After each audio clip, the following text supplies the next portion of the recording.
There's a strange kind of comfort in staying exactly where you are, even when you know you're unhappy, even when you know you're capable of more. You wake up, you tell yourself, today I'll start. And then you don't. Not because you forgot, not because you didn't care, but because something inside you quietly resisted. And the longer this goes on, the safer not starting begins to feel. You call it procrastination. You call it fear. You call it lack of discipline. But what if none of those are the real reason? What if doing nothing feels safer than trying because your brain is protecting something you don't even realize is at risk? This isn't a video about motivation. It's not about productivity. And it's not about fixing yourself. This is about why staying stuck can feel like safety, and why that feeling is so hard to escape. Most people think safety means comfort, a soft bed, a predictable routine, familiar people, known outcomes.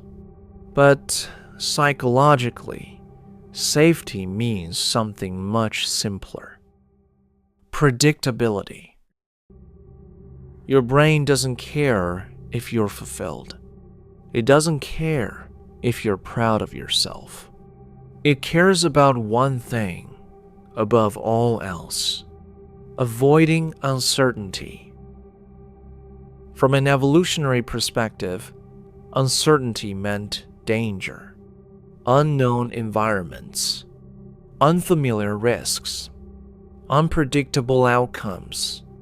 So your brain learned a simple rule: what is known is survivable. What is unknown might not be. That rule worked when survival was the goal.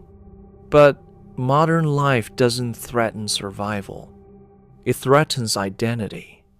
And your brain never updated its software. When you think about starting something new, a project, a habit, a career move, a relationship, your brain doesn't imagine success. It imagines exposure. What if you try and fail? What if you discover you're not as capable as you thought? What if effort reveals limits you can't ignore? Doing nothing protects you from answers. As long as you haven't tried, your potential stays intact. You're not unsuccessful. You're unproven. You're not incapable. You're waiting. You're not behind. You're preparing. Trying collapses possibility into reality. And reality can disappoint. So your brain subtly reframes inaction as wisdom. Wait until you're ready. Now isn't the right time. You need more clarity. None of these feel like fear. They feel responsible. This is where things get uncomfortable. Because the real threat isn't failure. It's identity loss. You have a story about yourself. Maybe you're the smart one, the creative one, the thoughtful one, the person with so much potential. Trying puts that story at risk. If you fail after trying, you don't just lose the outcome, you lose the story. And the brain treats identity threats the same way it treats physical danger, with avoidance. So instead of confronting that risk directly, the mind chooses a quieter defense: stasis. Staying the same preserves who you might be. Change forces you to confront who you actually are. At this point, many people say, I know all this, so why can't I just act? Because awareness operates in the thinking brain, but safety decisions are made elsewhere, deep in the nervous system. Your body decides before your mind explains. You can understand procrastination perfectly and still feel paralyzed, because the feeling isn't confusion, it's threat. And threats don't dissolve through insight alone. They dissolve when the nervous system feels safe enough to move. Here's the loop most people don't notice.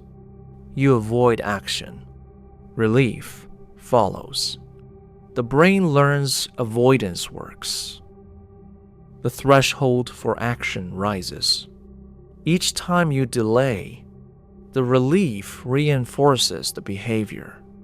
Not acting becomes the safest option available.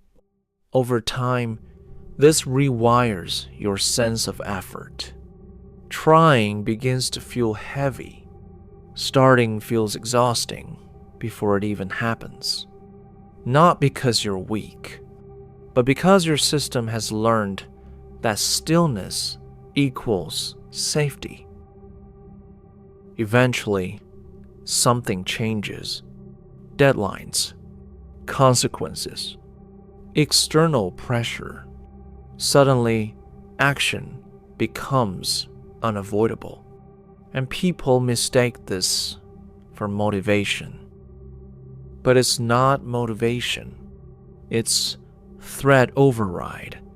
The danger of staying still finally outweighs the danger of trying. This is why people wait until pain forces movement. Not because they want it to, but because the balance of safety shifted. And once the crisis passes, the old pattern often returns. Here's the quiet cost no one warns you about. When you repeatedly choose safety over action, your world slowly shrinks. Not dramatically, not all at once, quietly. You stop imagining, you stop planning, you stop expecting much from yourself. Life becomes manageable, but muted. And because nothing catastrophic happens, the cost remains invisible. Until one day, the regret is louder than the fear ever was. Being stuck doesn't mean you're broken. It means your system learned safety too well. It means you adapted. But adaptations that protect you once can imprison you later. The goal isn't to force action through willpower. It's to understand what your brain believes it's protecting and why. Because until safety is redefined, trying will always feel like danger. If you recognized yourself in this, you're not alone.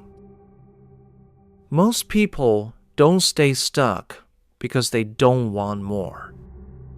They stay stuck because staying still feels safer than discovering the truth.